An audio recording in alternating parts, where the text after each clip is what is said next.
नमस्कार प्रणाम, मैं हूं हिमांशु द्विवेदी और स्वागत है आपका हमारी खास पेशकश चुनावी चर्चा में। चुनावी चर्चा के तहत इस समय विषयों की कमी नहीं है, मुश्किल जा रही है किस विषय पर बात करें। इलेक्ट्रोल बॉन्ड पर बात करने का मन है, चंदे से धंधे के संदर्भ में चर्चाएं चल रही हैं, उस पर भी बात करने का मन है, लेकिन इन पर बात आगे भी हो सकती है क्योंकि ये विषय इतनी जल्दी निपटने वाला नहीं है। पर एक विषय कल खत्म हो गया, खत्म इस रूप में हो गया कि राहुल गांधी 62 दिन से चल रही अपनी भारत जोड़ो न्याय यात्रा का मुंबई में समापन कर लिया। अब चूंकि उन्होंने अपनी 62 दिन की यात्रा का समापन किया है तो उस यात्रा के मायने प्रभाव को समझने समझाने की जरूरत है, तो आज हम इसी पर बात करेंगे। हमारा आज का विषय है यात्रा पूरी मंजिल से दूरी। संदर्भ वह मोदी जी के खिलाफ मुखर आवाज है। भारतीय जनता पार्टी की सरकार को कटघरे में खड़ा करने के संदर्भ में जितना मुखर होकर वह बोलते हैं, शायद देश में कोई और नहीं बोलता है। इस सत्य से इंकार नहीं किया जा सकता है।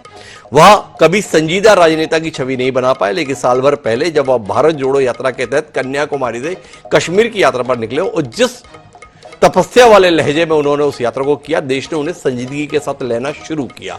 कहीं ना कहीं राहुल गांधी की छवि बदली, उनका प्रभाव और आभा मंडल का विस्तार हुआ। लोगों को लगा कि ये नेता कुछ ना कुछ करना तो चाहता है, पर जितना उन्होंने भारत जोड़ो यात्रा के दौरान पाया था, उस प्रकार का प्रभाव भारत जोड़ो न्याय यात्रा के संदर्भ में पड़ा, इसको लेकर सवाल गहरे हैं।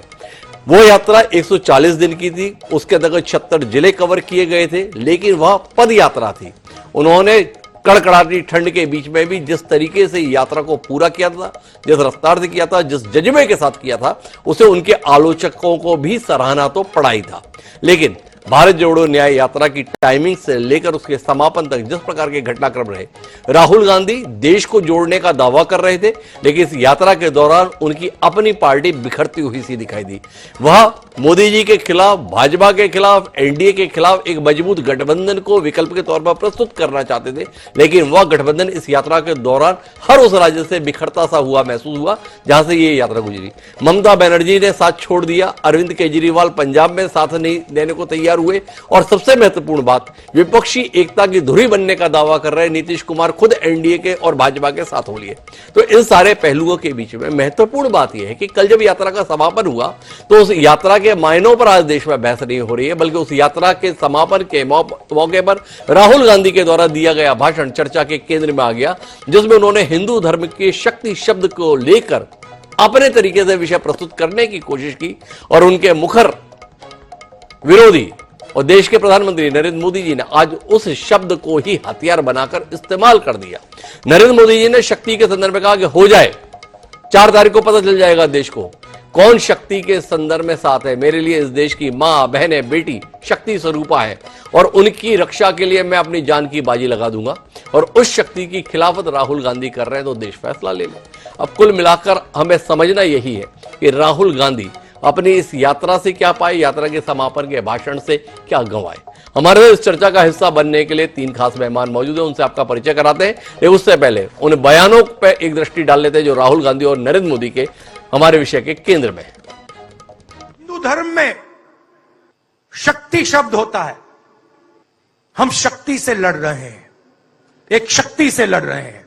जिस शक्ति की मैं बात कर रहा हूं, उन्होंने उनका गला पकड़कर उनको बीजेपी की ओर किया है और वो सब डर के गए हैं।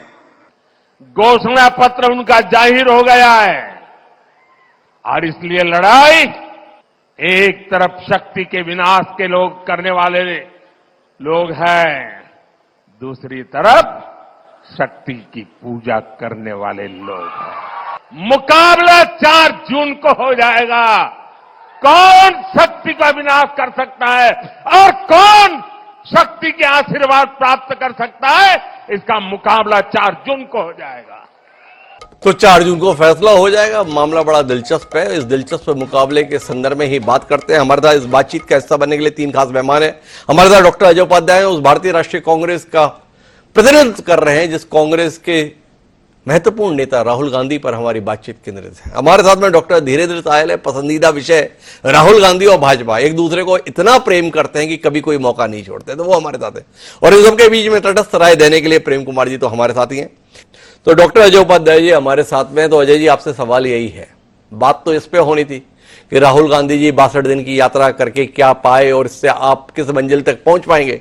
पर कुल मिलाकर बातचीत शक्ति के संदर्भ में आ गई है। देश के प्रधानमंत्री जी ने कह दिया है 4 जून को फैसला हो जाएगा। एक तरफ शक्ति के विनाश की कामना करने वाले लोग, दूसरी तरफ शक्ति की आराधना पूजा करने वाले लोग। तो अब अजय उपाध्याय जी आप कहां खड़े हैं? राहुल जी के साथ खड़े हैं या मोदी जी के साथ खड़े हैं? हमें तो आपके संदर्भ में भी संशय हो गया, थोड़ा रोशनी दीजिए ना। देखिए, मोदी जी उल्टी बानी समझ पाते हैं। वो जानते हैं कि किस शक्ति की बात राहुल गांधी जी ने की है जी। उस शक्ति की जो शक्ति अत्याचार की शक्ति है, भ्रष्टाचार की शक्ति है, असत्य की शक्ति है। और मोदी जी के साथ जो है कहीं ना कहीं उसी का मुखौटा लगाकर मोदी जी भी जो है उससे प्रभावित है।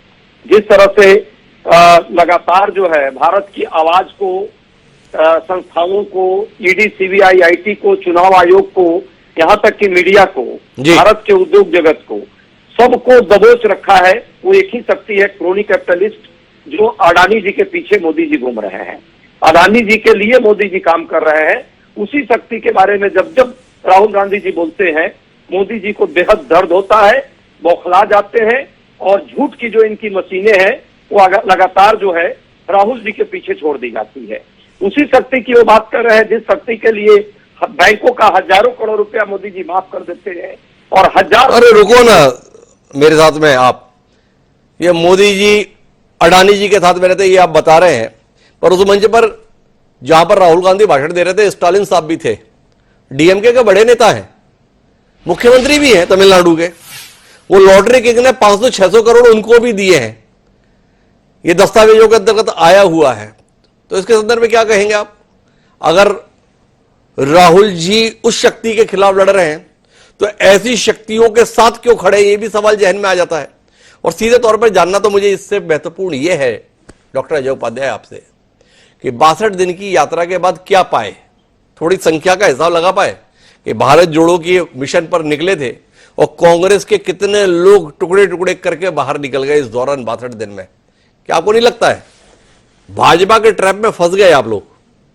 एक अभियान से चला दिया भाजपा ने कि कौन सा कांग्रेसी भाजपा का गमछा ना पहन ले। क्या कहते हैं डॉक्टर साहब? बहुत अच्छा प्रश्न किया आपने। और सच है कि जब मणिपुर से सच्चाई को व्यक्त करते हुए राहुल गांधी देश के हर पूरब के रास्तों से और मुंबई तक पहुंचे पश्चिम, तो देखा उन्होंने कि किस तरह इस देश की हालात है, कैसे ग्रामीण क्षेत्रों में किसान मजदूर परेशान हैं, कैसे मणिपुर की महिलाएं चिल्ला रही हैं, बिलख रही हैं, कैसे युवा जो है असम में परेशान है, कैसे धार्मिक ध्रुवीकरण करने का प्रयास उड़ीसा में और झारखंड में हुआ, कैसे जल जंगल जमीन जो है आदिवासियों का लूटने का काम मोदी जी के मित्रों ने किया है छत्तीसगढ़ में, और किस तरह से वो उत्तर प्रदेश के सामाजिक समीकरण को, सद्भाव को तोड़ने का काम उन्होंने किया है। किस तरह से मध्य प्रदेश और गुजरात जो देश एक प्रगति का राज्य माना जाता था आज बिखरा हुआ है और एक मित्र की मोनोपोली खड़ी हो गई है। उसी की बात उन्होंने अंतिम समापन में किया है। जनता के न्याय दिलाने की जो उनकी अवधारणा है उस न्याय पथ पर आगे वो बढ़ रहे हैं और उसके लिए अलग अलग गारंटियां हमने जनता के बीच लाने का काम किया है। नारी न्याय की बात है, श्रमिक न्याय की बात है, किसान न्याय की बात है, युवा न्याय की बात है, भागीदारी न्याय की बात है। उसके लिए राहुल गांधी जी निरंतर जो है इस यात्राओं के माध्यम से उन्होंने पाया और उसके लिए काम करने का संकल्प लिया है। ये यात्रा ही उनको ये संकल्प के लिए जो है कहीं ना कहीं और उनके लिए संघर्ष करने के लिए, आगे बढ़ने के लिए एक रास्ता दिखाई है। धीरेन्द्र तायल जी के पास आऊं उससे पहले थोड़ा सा अपनी पार्टी के ही जिम्मेदार, वफादार नेताओं के हृदय परिवर्तन और दल परिवर्तन में एक टिप्पणी आपसे आ जाती डॉक्टर अजय उपाध्याय जी, तो बड़ी मदद हो जाती मुझे डॉक्टर धीरेन्द्र तायल जी से संवाद करने में। आपने बहुत अच्छा कहा है, कोई हृदय परिवर्तन और कोई विचार परिवर्तन उनके नहीं हुए हैं। ईडी आईटी के खेल के साथ कहीं ना कहीं उन पर प्रहार किया गया और वो जाते वक्त यही कहकर गए हैं कि मजबूरी में जा रहा हूं क्योंकि मोदी का डर आ रहा है। लेकिन ये भी तय है 4 जून के बाद उसमें से अधिकतर नेता फिर उसी तरह वहां से छोड़कर आएंगे जिस तरह मोदी जी उनको लेकर गए हैं। और 4 जून के बाद इस देश में जो है कहीं ना कहीं वाकई जो ये तानाशाही का राज चल रहा है और मोदी मित्र के पीछे छुपकर मुखौटा के पीछे है मोदी जी और उनके पीछे उनके मित्र जो है पूरा देश चला रहे हैं, उससे देश को मुक्ति मिलेगी और बेवजह किसी पर अत्याचार और अन्याय न हो, इसके लिए कांग्रेस पार्टी जो है संकल्पित संकल्प के साथ है। तो मैं डॉक्टर धीरेन्द्र दयाल जी आपके पास आता हूं। बड़ा परेशान किया था भाई आपको जब राहुल गांधी पद यात्रा पर निकले थे, भारत जोड़ो यात्रा उसका नाम था। अब की बार तो न्याय भी साथ में जुड़ गया, 5-5 न्याय की गारंटी भी आ गई। एक तरफ आपकी गारंटी चल रही है, एक तरफ राहुल जी के द्वारा भी गारंटी चल रही है। कितना हैरान परेशान आप हैं। उन्होंने बताया कि आपके खिलाफ लड़ रहे हैं, शक्ति के तौर पर उन्होंने बताया कि एक राजा की शक्ति के खिलाफ लड़ रहे हैं। आपने मां दुर्गा की शक्ति के साथ में उसे जोड़कर कहानी बनाने की कोशिश कर ली। इतना क्यों घबरा गया आप राहुल गांधी से, जो आपको इस रास्ते को अख्तियार करना पड़ रहा है? डॉक्टर धीरेन्द्र दयाल जी, आप तो बड़े सक्षम लोग हो, इस समय आपकी लोकप्रियता चरम पर है, जनता आपके लिए टूटे पड़ रही है। ये तो छोड़िए, अन्य दलों के लोग भी आप पर टूटे पड़ रहे हैं। जगह नहीं मिल पा रही कि भाजपा ही कहां पे रहे, क्योंकि सब दूसरे दल वाले इतनी जगह घेर ले रहे हैं। तो अब ऐसे में भी इतने परेशान हलाकान क्यों? राहुल गांधी इतना परेशान कर दी क्या आपको? बिल्कुल भी परेशान नहीं है। और जैसा आपने कहा, बहुत मजेदार है कि आजकल इनके जो ट्वीट भी आ रहे हैं, वो ट्वीट ये कह रहे हैं कि एक भारत को एक स्ट्रॉन्ग ऑपोजिशन चाहिए। मतलब अभी भी वो कह रहे हैं भाई हमें इतनी तो दे दो कि हम एक स्ट्रॉन्ग ऑपोजिशन बन जाए, पावर में तो हम आने वाले हैं ही नहीं। तो ऐसी सिचुएशन में हमारे एंड पे कोई बौखलाहट, कोई घबराहट होने का कोई सवाल ही नहीं जी। पहली दूसरी बात, जिस यात्रा की आप बात कर, कहते हैं a journey without a destination जी। कह रहा हूं मैं, पहले यहां कहा इस यात्रा का नाम क्या होगा? यात्रा का नाम होगा भारत न्याय यात्रा जी। फिर कहते हैं नहीं, इसका नाम होगा भारत जोड़ो न्याय यात्रा, बिकॉज वो पहले वाली की ब्रांडिंग हमें चाहिए जी। अरे आप न्याय दिलवाने चले हो और आप ब्रांडिंग में घुसे हो तो बात पर्दाफाश हो गया जी। चलो वो भी मान लिया। फिर इन्होंने कहा न्याय कौन सा दिलाएंगे? पॉलिटिकल न्याय दिलाएंगे, इकोनॉमिक न्याय दिलाएंगे, सोशल न्याय दिलाएंगे, लेकिन पॉलिटिकल न्याय भी दिलाएंगे। लेकिन 13 जनवरी को जयराम रमेश जी कहते हैं कि ये यात्रा जो है पॉलिटिकल बट नॉट इलेक्टोरल जी। पॉलिटिकल तो है, इलेक्टोरल। वो 14 को वो कहते हैं यार फंस गए, कहते हैं आइडियोलॉजिकल बट नॉट पॉलिटिकल। अब पहले वो पॉलिटिकल थी, इलेक्टोरल नहीं थी, क्योंकि जब हार जाएंगे तो राहुल गांधी का क्या करेंगे कि भाई आप तो इलेक्टोरल यात्रा पे निकले थे। अब फिर कहते थे पॉलिटिकल भी नहीं कह सकते, आइडियोलॉजिकल। लेकिन न्याय कौन सा दिलाना है? पॉलिटिकल। तो वो अपने आप में ही किसी को समझ में नहीं आया ये यात्रा किस लिए है। बेसिकली यात्रा थी एक बिना पेलोड के रॉकेट को दोबारा लॉन्च करना था। उसको कई बार लॉन्च किया, वो लॉन्च हो नहीं रहा। पर मैं एक बात जानना चाहूंगा डॉक्टर धीरेन्द्र दयाल जी, क्या आप नहीं मानते कि सफल हो गई कांग्रेस, सफल हो गए राहुल गांधी? भाई आज मोदी जी ने तेलंगाना में भाषण क्या दिया, उन्होंने राहुल गांधी जी के बयान को केंद्र में रखा और बोले हो गया तय, 4 तारीख को फैसला हो जाएगा, ये जीतेंगे या हम जीतेंगे। तो मान लिया ना कि सामने राहुल गांधी है और हम हैं। तो राहुल गांधी विपक्षी एकता के प्रतीक हो गए, राहुल गांधी विपक्षी एकता के नेता हो गए। तो कुल मिलाकर कांग्रेस की सफलता हो गई कि नहीं हो गई?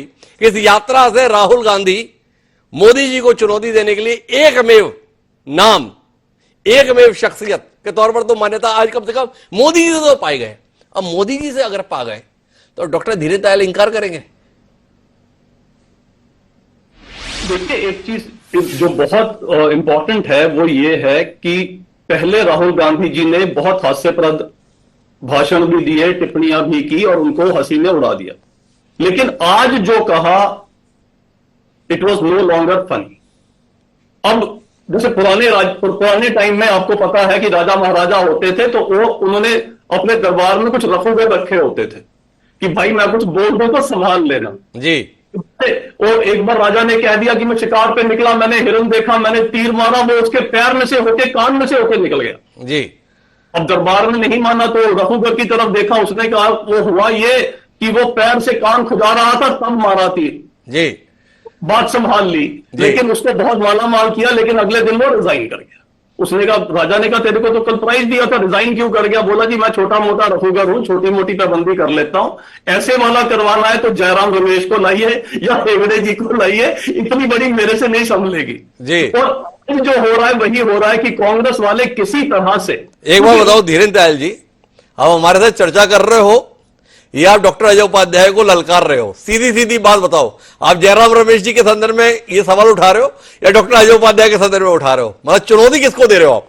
मैं एक सेकेंड आपसे, कि वो आज की तारीख में जो कह रहे हैं कि शक्ति वो वाली का बात कर रहे थे, अगर वो केवल शक्ति शब्द का प्रयोग करते जी। उन्होंने साफ साफ कहा हिंदुइज्म में शक्ति है, हम उस शक्ति से लड़ रहे हैं। राहुल गांधी जी, उस शक्ति से लड़ने की क्षमता आप में, भारत में, इंसान में नहीं है। आप मोदी से लड़िए, भाजपा से लड़िए, कोई प्रॉब्लम नहीं है, लेकिन ये मत कहिए हिंदुइज्म की जो शक्ति है मैं उससे लड़ रहा हूं। ये कांग्रेस का जो एंटी हिंदुइज्म है या इंडिया ब्लॉक का जो एंटी सनातन है वो सामने आ रहा है। वो कहते हैं ये एड है, इसको एलिमिनेट कर दो। राम जो है माइथोलॉजिकल है, राम कभी थे ही नहीं, एफिडेविट ले लो हमारे से। प्राण प्रतिष्ठा पे हम नहीं जाएंगे। वो किसी ने कहा कि ये मैंने देखा, अमेठी में गया, अमेठी में एक उदास सा जनेऊ किसी पेड़ पे टंगा था। मैंने पूछा भाई क्या हुआ, कहता जी मालिक केरल गए हैं टोपी पहन के। तो वो हो क्या रहा है यहाँ पे? आप इतने एंटी हिंदू क्यों हैं? भारत की जनता को क्यों इतना डिवाइड करने पे तुले हैं? डॉक्टर धीरेन्द्र दयाल, आपने मेरी बात का जवाब नहीं दिया। भाई आप इतना क्यों हैं, आप ऐसे क्यों हैं, आप वैसे क्यों हैं? आप इस पे तो बहुत बोल रहे हैं। हमने बोला कि आप मान रहे हैं ना कि राहुल गांधी ऐसे क्यों है, ये आपके लिए विषय हो गया। राहुल गांधी इतनी बड़ी शख्सियत हो गए कि राहुल गांधी ने कुछ बोल दिया तो वो आपके शीर्षस्थ नेता के लिए भी विषय हो गया, और आपका शीर्षस्थ नेता यह बोल रहा है कि अब फैसला 4 तारीख को होगा तो हमारे और राहुल गांधी के बीच में होगा। तो क्या आप मानते हैं नहीं मानते हैं कि जिस राहुल गांधी को आप कभी पप्पू करार दिया करते थे, उस राहुल गांधी की कद, उसकी शख्सियत इतनी बड़ी हो गई है कि मोदी जी ने उसे चुनौती के तौर पर स्वीकार कर लिया है। इसके संदर्भ में धीरेन्द्र दयाल जी कोई टिप्पणी करें तो फिर जाके हम रुक करें सम्माननीय प्रेम कुमार जी का। अगर कोई भी इंसान, कोई भी हो, अदना सा इंसान हो, मेरे जैसा भी हो, अगर वो देवी देवताओं को इस तरह की कोई निरादर करेगा तो उसका जवाब देना बनेगा। वो करने से धीरेन्द्र दयाल कोई बड़ा आदमी नहीं बन जाएगा। अब धीरेन्द्र दयाल जी ने दलील दी है, प्रेम कुमार जी आप इत्तेफाक रख रहे हैं? कोई भी अगर बोलेगा 140 करोड़ का देश है, लोग तो अलग अलग बातें करते हैं, वो पेरियार जी के अनुयायी कुछ कुछ कहते रहते हैं, उसमें तो टिप्पणी सुनी नहीं। तो थोड़ा आपसे जानना चाहते हैं, कुल मिलाकर हमारी बातचीत के केंद्र में यात्रा पूरी मंजिल से दूरी के संदर्भ में है। कितनी मंजिल के निकट पहुंच गए राहुल गांधी, क्या कहते हैं आप?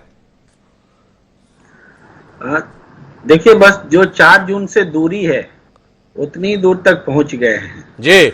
और ये दिख रहा है कि नरेंद्र मोदी जी ने जो विषय तय कर दिया है, एक तरह से लड़ाई उन्होंने तय कर दी है, उसके बरक्स राहुल गांधी के स्टेटमेंट को रखा है कि शक्ति पर फैसला हो जाए 4 जून को जो होना है। तो धीरेन्द्र दयाल जी जो कह रहे हैं कि माता पार्वती की शक्ति, माँ दुर्गा की शक्ति, जो हिंदू देवी देवताओं की, देवियों की शक्ति है, लेकिन नरेंद्र मोदी जी उन शक्तियों की बात नहीं कर रहे। ये बीजेपी के प्रवक्ता, मैंने देखा, ट्वीट पर भी देखा, दूसरी जगहों पे भी देखा, वो लोग तो कर रहे हैं माता की शक्ति की बात, लेकिन नरेंद्र मोदी जी नारी शक्ति बोल रहे हैं। वो कह रहे हैं कि ये नारी शक्ति का मैं अपमान नहीं सहूंगा, और नारी शक्ति में आप मान सकते हैं कि देवियां भी हो, लेकिन नारी शक्ति के लिए उन्होंने वो जीवन खपा देने की भी बात कर रहे हैं, और नारी शक्ति के लिए सब कुछ मिटने की बात कर रहे हैं जी। तो यहीं पर कांग्रेस के लिए भी मौका है, विपक्ष के लिए भी मौका है जी कि भाई हाँ ठीक है, बहुत अच्छी बात है, नारी शक्ति के लिए आप जीवन खपा दें। तो मणिपुर में की घटना जिसमें महिलाओं को नंगा करके घुमाया जा रहा था, तो नारी शक्ति की जीवन खपा देने वाली बात वहां कहां थी? पूछेंगे ना लोग। आप पर उल्टा रिवर्स अटैक होगा, महिला पहलवान के मुद्दे पर भी अटैक होगा। आज भी उत्तर प्रदेश में गैंगरेप की शिकार खुद को जला ली है, रोज घटनाएं घट रही हैं। वो मातृशक्ति का सवाल भी आपसे उठाया जाएगा, तो अच्छा है मातृशक्ति पर ही ये हो जाए, विपक्ष अपनी बात रखे और नरेंद्र मोदी जी अपनी बात रखे, तो ये फैसला होगा, तो ये फैसला हो जाए। प्रेम कुमार जी ने तार्किक तरीके से उस विषय को लाने की कोशिश की है। जाना है मुझे डॉक्टर अजय उपाध्याय के पास, लेकिन मुझे लगता है डॉक्टर धीरेन्द्र दयाल को इसमें बोलना चाहिए। जीवन खपा देंगे और मणिपुर की महिलाओं के संदर्भ में सवाल उठेगा तो क्या जवाब देंगे? सवाल है ना डॉक्टर धीरेन्द्र दयाल, तो आप तो जवाब दे ही देंगे इस पे, क्या कहते हैं? बिल्कुल, कोई कहीं भी कुछ ऐसी कोशिश नहीं हुई कि उसको कोई अंडर द कारपेट ब्रश कर दिया जाए। वो इंपॉर्टेंट है, लेकिन सभी इंपॉर्टेंट है। और संदेश खली भी उतना ही इंपॉर्टेंट है, जहां पे इनके मुंह को ताला लग गया, बिल्कुल मुंह में दही जम गया, कुछ नहीं बोला गया। वहां क्या खुलेआम जो हो रहा था इंडिया ब्लॉक का ही था, कुछ नहीं हुआ। लेकिन नारी शक्ति के लिए जो मोदी जी ने किया, इंडियन नेशनल ना धीरेन्द्र दयाल जी, थोड़ा इतनी ईमानदारी से तो रहो आप। संदेश खली के संदर्भ में तो तुरंत संज्ञान में लिए, मुलाकात भी की है, आवाज भी उठी। ये मणिपुर के पीड़ित महिलाओं के संदर्भ में मुलाकात के लिए वक्त मिल गया? नहीं, बिल्कुल हुआ, क्यों नहीं हुआ। लेकिन जो मैं आपसे कह रहा हूं कि जो महिलाओं के लिए अगर आरक्षण बिल आया तो कांग्रेस बात करती रही, लेकिन मोदी जी आए। ट्रिपल तलाक को टैकल किया तो मोदी जी ने किया। अगर सिंपल, मतलब किसने सुना कि एक प्रधानमंत्री इंसान बनने पे टॉयलेट की बात करेगा? लेकिन हमारी माता बहनों को जो उनकी अस्मिता की प्रॉब्लम है उसको सॉल्व करने का जो काम किया उन्होंने किया। सारी स्कीम्स, चाहे वो गैस उज्ज्वला योजना या जो भी स्कीम थी, सबसे आगे महिलाओं को लाने का काम किया। तो कुल मिलाकर हम इस विषय को थोड़ा बौद्धिक चर्चा की ओर ले जाते हैं और डॉक्टर अजय उपाध्याय आपके पास आते हैं। प्रेम कुमार जी ने दृष्टि ये दी है कि इस बार का चुनाव प्रधानमंत्री जी ने चाहा है कि किसने आधी आबादी की बेहतरी के लिए काम किया, आधी आबादी के लिए बेहतर सोचा, आधी आबादी को सम्मानजनक स्थान समाज में मिल पाए, इसके लिए काम किया, इसी पे हो जाए। क्या कहते हैं आप? पिछड़ जाएंगे आप? देखिए, यदि इस मुद्दे पर प्रधानमंत्री जी ईमानदारी से रहते तो आधा किलोमीटर की दूरी पर मात्र उनके घर से, जहां वो चैन की निद्रा सोते हैं और मोर को दाना खिलाते हैं, वहां से मात्र आधा किलोमीटर की दूरी थी जंतर मंतर, जहां इस देश की पहलवान बेटियां बिलखती रही, जिस तरह से पुलिस उनको घसीटती रही और वो जो है अपने न्याय की मांग के लिए तड़पती रही। हुआ क्या फाइनली? आज भी मोदी जी अपने मित्र, बलात्कारी मित्र में कहता हूं, ब्रजभूषण सिंह के साथ खड़े हैं, उन बेटियों के साथ खड़े नहीं हैं। मणिपुर की बात ऑलरेडी पूरे देश में चर्चा हुई, हमारे साथी प्रेम जी ने भी बताया, और जब आपने प्रश्न किया तो भाजपा के हमारे साथी उसका जवाब देने में असक्षम है, क्योंकि वो जानते हैं कि उन महिलाओं के साथ अन्याय हुआ है। मणिपुर की जो हिंसा हुई है, शस्त्रागार लूटे गए हैं, महिलाओं पर अत्याचार हुआ है, इसके लिए कोई दूसरा जिम्मेवार नहीं है, सिर्फ और सिर्फ इस देश के प्रधानमंत्री मोदी जी जिम्मेवार है। नारी शक्ति की जब वो बात करते हैं, महिलाओं को सशक्तिकरण अधिकार देने की यदि बात आएगी तो ईमानदारी से प्रयास हो। तो ईमानदारी से बोलना डॉक्टर अजय उपाध्याय, जब आप इतने ईमानदार होकर ही बोल रहे हो, ये संदेश खली के लिए कौन जिम्मेदार है? मणिपुर के लिए प्रधानमंत्री नरेंद्र मोदी जी जिम्मेदार हैं, ये डॉक्टर अजय उपाध्याय ने देश को इस कार्यक्रम के माध्यम से बताया। तो अब बड़ी जिम्मेदारी बनती है सम्माननीय डॉक्टर अजय उपाध्याय की कि संदेश खली के लिए कौन जिम्मेदार है, उसे भी वो इतनी दमदारी और ईमानदारी से बताए। जी, मैं पुनः आपसे ये बात कहूंगा कि महिलाओं के साथ अन्याय कोई भी व्यक्ति करे, कोई भी सरकार करे, वो उतनी ही जिम्मेवार है, और कांग्रेस पार्टी मुखरता के साथ उसका विरोध करती है। संदेश खाली में भी यदि कोई घटना हुई महिलाओं के विरुद्ध में, यदि उसकी ईमानदारी से जांच हो। मणिपुर में हुई और संदेश खली में यदि हुई, डॉक्टर जो पता क्या हो गया आपको? ममता बनर्जी ने ऐसा आपके साथ में कौन सा प्रेम भाव जताया है जिसके चलते अभी भी आपको लिहाज करने का मन भाग गया? 42 की 42 सीटें घोषित कर दी, तो अभी डॉक्टर अजय उपाध्याय डरे डरे सहमे से क्यों है? साहब, मैंने कहा, शब्दों पर आप जा रहे हैं, शब्दों पर ही मैं भी ध्यान रखना चाह रहा हूं कि मैंने कहा मणिपुर में कोई घटना हुई, उस पर प्रधानमंत्री जी को जिम्मेवारी लेनी चाहिए। राज्यों में चाहे किसी की भी सरकार हो, कांग्रेस की भी सरकार है और कोई घटना होती है, उसके लिए वो राज्य सरकार जिम्मेवार हो। महिलाओं के बारे में कोई भी अपराध है तो जीरो टॉलरेंस का मामला होना चाहिए। वो कहीं वो चुनाव और राजनीति का मुद्दा नहीं होना चाहिए, सामाजिक कहीं ना कहीं न्याय का मुद्दा है, उस न्याय पर किसी को भी राजनीति नहीं करनी चाहिए। दुर्भाग्य से भाजपा सिर्फ एक चश्मे से देखकर राजनीति करती है, और इसी के कारण जो है आज पूरा देश मोदी जी से यह मौका चूक गए। डॉक्टर अजय उपाध्याय, आपके पास में पूरा मौका था आज अपने आप को ईमानदार साबित करने का, पर आप भी कहीं ना कहीं किसी राजनीतिक विवशता के शिकार हो गए। बुरा मत मानिएगा, पर संदेश खली के संदर्भ में आप वैसा ना बोल पाए जैसी समाज को अपेक्षा थी। जितनी दमदारी से मणिपुर की पीड़िताओं के लिए आपके मुंह से आवाज निकली मुकरता थे, हम उम्मीद कर रहे थे संदेश खली को लेकर भी डॉक्टर अजय उपाध्याय उतने ही मुकर रहेंगे। लेकिन आखिरी बातचीत के लिए मैं वापस प्रेम कुमार जी आपके पास रुक करता हूं और आपसे जानना ये चाहता हूं, जिस उद्देश्य से राहुल गांधी यात्रा लेकर निकले थे, क्या आपको लगता है ये यात्रा उस मुकाम तक पहुंची जिस मुकाम तक भारत जोड़ो यात्रा पहुंची थी? क्या वाकई इस यात्रा में जिस न्याय के मुद्दे को शामिल किया था वो लोगों तक पहुंच पाया, या आप मानते हैं यात्रा की टाइमिंग ठीक नहीं रही, यात्रा का स्वरूप ठीक नहीं रहा, और यात्रा वो प्रभाव छोड़ पाने में नाकाम रही जैसा प्रभाव पहली यात्रा की सफलता के हिसाब से दूसरी यात्रा में होना चाहिए था। हिमांशु जी, पहली यात्रा का प्रभाव जो विधानसभा चुनाव के परिणामों को देखकर लोग जोड़ते हैं, और इसके अलावा जो इंडिया गठबंधन बना उसमें भी उसका इम्पैक्ट देखते हैं। लेकिन ये जो दूसरी यात्रा हुई है उसको अगर समझना हो तो कल की रैली में सारे विपक्ष के नेताओं के स्टेटमेंट को देखें। वो अघोषित रूप से सबने राहुल गांधी को अपना नेता माना है, सबने, सारे वक्ताओं ने, कोई भी एक बाकी नहीं था। तो ये मार्केबल बात है। किसी को नेता मनवाने के लिए पेश किया जाता है, लोग आनाकानी करते हैं, और इंडिया गठबंधन इसका शिकार रहा है। नीतीश कुमार जी के नाम पर सहमति नहीं बनी, वो बाहर चले गए, वो सब हुआ। लेकिन राहुल गांधी के नाम पर सब जिस तरीके से एकजुट हुए हैं, तो एक तरह से हम कह सकते हैं कि कांग्रेस के लिए तो वरदान साबित हुए हैं कि उन्होंने एक कांग्रेस के लिए वरदान साबित हुए। तो कुल मिलाकर हमारा विषय था यात्रा पूरी मंजिल से दूरी। मंजिल पा गए भाई। प्रेम कुमार जी बता रहे हैं जितने विपक्ष के नेता मंच पर थे उन सबने राहुल गांधी को नेता मान लिया, बड़ी सफलता है। और साथ साथ देश के प्रधानमंत्री नरेंद्र मोदी जी ने भी आज अपने बयान से साबित कर दिया कि वो राहुल गांधी को नेता मान रहे हैं। तो कुल मिलाकर डॉक्टर अजय उपाध्याय आपको बधाई।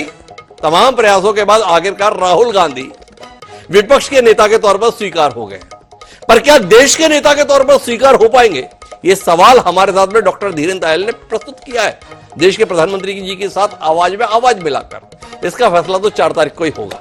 तो कुल मिलाकर हो गया तय, आमने सामने का जनता फैसला सुनाएगी, और जो भी फैसला सुनाएगी उसे लेकर हम आपके बीच में आएंगे। हालांकि बीच में भी आपके पास आते ही रहेंगे, पर आज के लिए इतना ही। जी धीरेन्द्र जी, आप कुछ कहना चाह रहे हैं? हक बनता है आपका, सत्तारूढ़ दल के प्रतिनिधि हैं आप, कैसे आपकी बात को अनसुना कर दें? जी 5 सेकंड लेना चाहता हूं। मैं बस सिर्फ इतना कहूंगा अजय उपाध्याय जी से कि एक बार शब्द ममता बनर्जी बोल दें कि ताकि हमें ये पक्का हो जाए कि उनको बोलना नहीं आ रहा या बोलना नहीं चाह रहे, बस इतना क्लियर हो जाए। बस सिर्फ बोल के दिखा दें ममता बनर्जी। अरे नामांकन की निकल जाने दीजिए, उसके बाद देख लेंगे। इतना भी जल्दी क्या है, थोड़ा तो रुकिए। आप अपनी सुविधा से बोले अजय उपाध्याय जी, आपके अनुसार बोले, इतना जुल्म तो ना कीजिए। तो बहरहाल आज के इस कार्यक्रम में इतना ही है। कुल मिलाकर राहुल गांधी इस देश में अपने आप को नेता के तौर पर स्वीकार कराने में सफल हुए। यह भी कोई छोटी उपलब्धि नहीं है, जिस प्रकार के झंझावातों से उनका जीवन गुजरा हुआ था। पर क्या वह देश की आकांक्षाओं के अनुरूप प्रदर्शन कर पाएंगे, वो देश का समर्थन वैसा पाएंगे जैसा वो दावा कर रहे हैं? इस सवाल को उत्तर मिलना बाकी है। सामने नरेंद्र मोदी जैसे कद्दावर शख्सियत की चुनौती उनकी राह को कठिन तो बनाती है। देखें उस मंजिल पर भी वो पहुंचते या नहीं, निगाह बनाए रखेंगे। और आपसे इजाजत चाहेंगे। तो आप तीनों मेहमानों को धन्यवाद, और आज के इस कार्यक्रम में इतना ही। कल फिर मिलेंगे विषय के साथ। मुझे दीजिए सादा पड़ा।